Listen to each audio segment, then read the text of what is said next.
Elon Musk suspends left-wing journalists for doxing. Dr. Anthony Fauci blasts Florida Governor Ron DeSantis over COVID.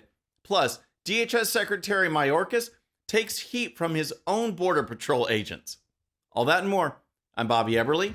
This is a 13-minute news hour. God bless the United States of America.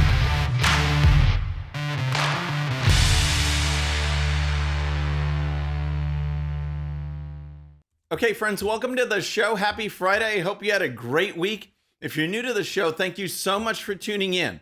We're going to start with Elon Musk and Twitter because left-wing reporters from places like CNN, the New York Times, Washington Post are outraged that their Twitter accounts have been suspended. And why were they suspended? Because they violated Twitter's rule on doxing. For those of you unfamiliar with the term, it means to divulge someone's private or identifying information such as address, phone number, or exact location on social media.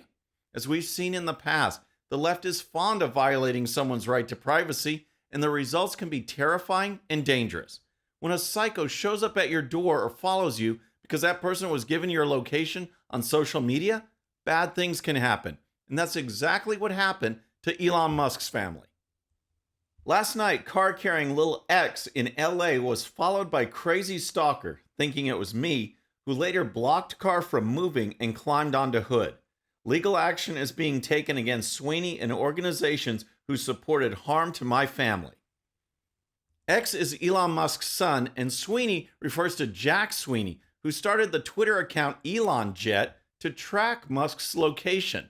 Musk suspended Sweeney's account, but he didn't stop there. Any account doxing real-time location info of anyone will be suspended, as it is a physical safety violation. This includes posting links to sites with real-time location info. Posting locations someone traveled to on a slightly delayed basis isn't a safety problem, so is okay. What happened next is what has the left-wing media outlets and so-called journalists in an uproar. Twitter suspended the accounts of reporters from CNN, the New York Times, the Washington Post, and others for the same doxing violation. But this is how it was reported by New York Times leftist reporter Taylor Lorenz. Musk has begun banning journalists who have criticized him from Twitter. In Washington Post's Drew Harwell, New York Times' Ryan Mack, and CNN's Donnie O'Sullivan. My whole timeline is glitched out and people continue to report my tweets. So I'm worried I'll be banned soon too. On Twitter, news of the suspensions began to spread and Musk responded with a series of tweets such as these. Same doxing rules apply to journalists as to everyone else. And criticizing me all day long is totally fine, but doxing my real-time location and endangering my family is not. Musk later posted that accounts engaged in doxing will receive a temporary 7-day suspension. What's fun is to see the left seem to have no problem with conservative accounts that were banned for no reason, no violation, yet users who dox people and put other people in danger get suspended, and the left has a meltdown. Musk certainly must be doing something right. Okay, next let's talk about Dr. Anthony Fauci. But first, if you're new to the show or haven't subscribed yet, regardless of platform, just search out my name, hit that subscribe button, make sure notifications are turned on. That way you can follow the show and help us grow. Okay, next let's talk about Tony Fauci, because as I covered on the last show, Florida Governor Ron DeSantis is convening a panel to investigate the COVID vaccine and review studies and data to see how safe and effective, or not so safe and not so effective, the vaccines are. Here are a few comments from DeSantis on the topic. Throughout our country, you still have hundreds of universities in other states that are still mandating these boosters on these college kids, when any type of cost-benefit analysis would say the benefit from them taking the shot, as you alluded to, it doesn't prevent them from getting infected or spreading it anyways. The benefit is minuscule, but as Joe Ladapo and other studies have shown, there is a risk for doing it. So why can't our medical establishment acknowledge that? Why the deception? Why have they continued to do this for 2 years? Well, this inquiry that DeSantis is putting together was mentioned during a CNN interview with Tony Fauci. who, as you know, has been a nonstop advocate of masks and lockdowns and vaccines. It doesn't matter that the vaccines don't keep you from getting COVID. It doesn't matter that the vaccines don't keep you from spreading COVID. Fauci is going to keep pushing the narrative. Here's an exchange where Fauci is asked about the Florida governor's so-called attacks. But the latest now, Dr. Fauci, is Florida Governor Ron DeSantis. He's now asking the Florida Supreme Court to greenlight an investigation into, and the way he put it, is any and all wrongdoing in Florida with respect to COVID-19 vaccines. What's your reaction to that? I don't have a clue, Kate, what he's asking for. I mean, we have a vaccine that unequivocally is highly effective and safe. The topper to the interview came when Fauci was actually asked about the politicization of COVID. One result of the pandemic has sadly been that science has become a divisive topic, politicized and weaponized by some people. Have you thought about how do you pull that back? How do you turn that around? You know, Kate, if I had an easy answer, I'd give it to you, but it's a very difficult situation. You're absolutely correct. It has been politicized, and it has been politicized in a way that has actually caused lives, because if people don't get vaccinated, which unequivocally is life-saving, because of political ideology or because of misinformation and disinformation, that causes lives. I'd love to sit down with Fauci and ask him to show me the research where vaccinating children against COVID saves lives. That'll be a quick conversation. The fact is that Fauci is complicit in people getting fired and businesses being closed down, all in the name of COVID. People need to be held accountable, starting with Tony Fauci. Okay, next let's talk about DHS Secretary Alejandro Mayorkas and the crisis at America's southern border. As you know, Joe Biden is avoiding the southern border like the plague, but Mayorkas recently visited the border, and he visited Border Patrol agents in El Paso, and the meetings did not go well at all. Here's the story. Border Patrol agents confronted Department of Homeland Security Secretary Alejandro Mayorkas during a recent visit to El Paso, Texas, according to an agent in the room during the meeting who spoke with the Daily Caller News Foundation. The agent, who requested anonymity because they were not authorized to speak, said a colleague confronted Mayorkas and accused him of making empty promises about helping with the surge in illegal immigration, falsely asserting that the border is secure, and lambasting the force. It's clear that the situation at the border is at a breaking point, but it's not like it happened overnight. This has been going on since Biden took office, and Mayorkas deserves as much blame as Biden because DHS is responsible for keeping the border secure. Here's more.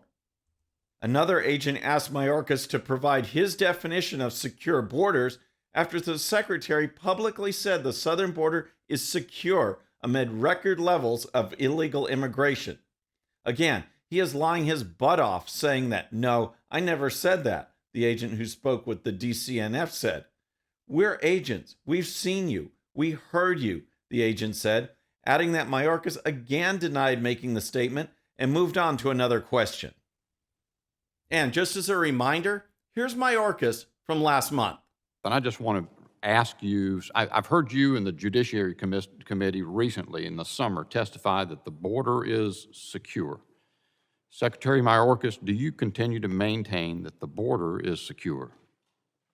Yes, and we are working day in and day out to enhance its security. It's criminal what is going on at the southern border. It's my hope that when we have a GOP-controlled House, that we will actually have some accountability. Hearings are pointless unless people are held accountable. Okay, so we had Dr. Fauci earlier, and now let's talk about COVID vaccines and traffic accidents. Now you're probably thinking, what do those two topics have to do with each other? How could COVID vaccines and traffic accidents possibly be related? Well, guess what? According to a new survey, they are. It just makes me shake my head. But here's the story. If you passed on getting the COVID vaccine, you might be a lot more likely to get into a car crash. Or at least those are the findings of a new study published this month in the American Journal of Medicine. During the summer of 2021, Canadian researchers examined the encrypted government-held records of more than 11 million adults, 16% of whom hadn't received the COVID vaccine. They found that the unvaccinated people were 72% more likely to be involved in a severe traffic crash in which at least one person was transported to the hospital than those who were vaccinated. That's similar to the increased risk of car crashes for people with sleep apnea. Now, you're probably wondering, I don't get it. COVID vaccinations have nothing to do with driving. You don't suddenly become safer on the roads because you got a COVID shot, right? Well, these researchers think differently. And basically, they say it comes down to having a bad attitude. Here's more. Of course, skipping a COVID vaccine does not mean that someone will get into a car crash. Instead, the authors theorize that people who resist public health recommendations might also neglect basic road safety guidelines. Why would they ignore the rules of the road? Distrust of the government, a belief in freedom, misconceptions of daily risks, faith in natural protection, antipathy toward regulation, poverty, misinformation, a lack of resources, and personal beliefs are potential reasons proposed by the authors. Now, the researchers go on to say that primary care doctors should consider counseling unvaccinated patients on traffic safety. I'm not making this up. And the researchers suggest that insurance companies might base changes to insurance policies on vaccination data. Wow, sounds a little bit like a social credit system to me. But here's one thing. Correlation of data does not mean causation. It doesn't take a rocket scientist, which I am by the way, to know that getting vaccinated will not make you a better driver. If that were the case, I'd definitely be recommending the shots to many people that I know.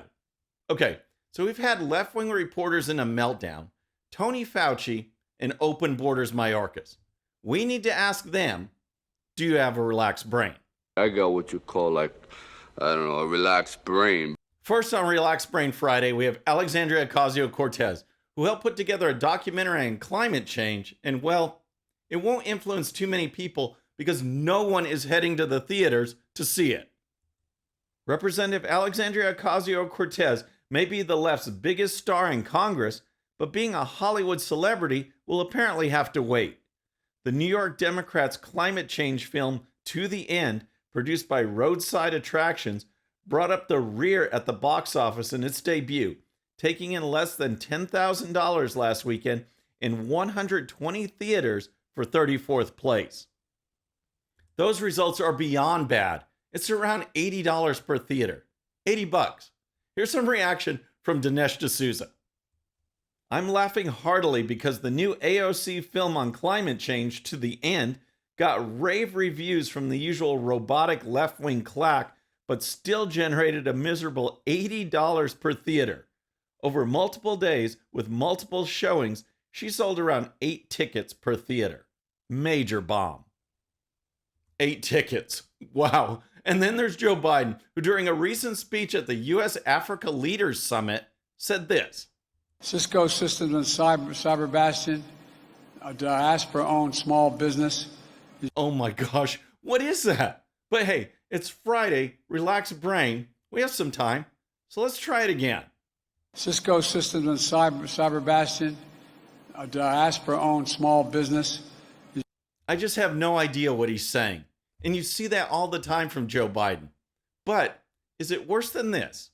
And I think that matters, right? Bipartisan support was had for this piece of legislation. Bicameral. Seriously? In the race for the most ridiculous comments, I don't know who wins, Karine Jean-Pierre or Joe Biden. And how about this breaking headline from the Babylon Bee? Following Sinema's exit, Romney announces intention to remain in Democrat Party. What a perfect way to wrap up Relaxed Brain with Mitt Romney. Friends, that's our show for today. I hope you enjoyed it. And don't forget, if you're new to the show or haven't subscribed yet, regardless of platform, just search out my name, hit that subscribe button, make sure notifications are turned on. That way you can follow the show and help us grow. Thank you so much for tuning in. Our next show will be Monday evening at the usual time. Until then, I'm Bobby Eberle. This is a 13-minute news hour.